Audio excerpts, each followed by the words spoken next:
A lot of people in the Q&A have been asking why our community doesn't wear veils.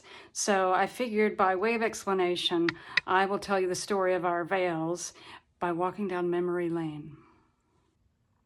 When our community started in England in 1852 in the Church of England, our sisters wore a habit that was made out of 13 yards of wool, and it had a fabulous veil that went all the way to the floor. The winter habits were made out of very heavy wool for warmth, but in the summertime, the habits were made out of a much lighter worsted wool, and the veils were made of light cotton that was so light for summertime that they were almost transparent. Postulants didn't wear veils, and they only wore the white cotton cap that went underneath the veil. Up until about the 1880s, the cotton cap also had that perky little starched bow under the chin. This is our mother foundress in America, Sister Helen Margaret. By the 1980s, though, the habit had changed considerably from the 1890s. The veil had been replaced by a simpler veil that just sat on the head. There was no wimple underneath. The collar was much simpler, not one of those what they used to call dinner plates in the old days. And the habit, the sleeves were significantly shortened. The main body of the habit that we still wear, though, is pretty much exactly the same as in the 1890s.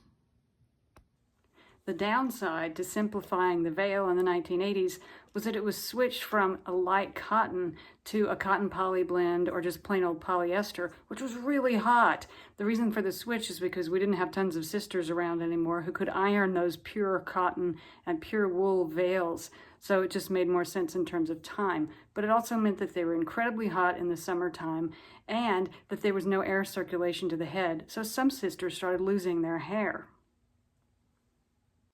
The community started talking about giving up the veils in the 1990s, but they didn't give them up completely until after 2003, when this sister, Sister Margaret Helena, had died.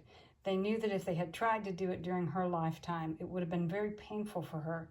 Sister Margaret Helena had been superior of the community for 30 years, and she was a beloved and respected sister. It was in 2003 that the sisters finally decided to get rid of the veil and just wear the habit. There's never been any question that we want to wear the habit. We all love it, and we love the history and the witness that it shows to the world about our community.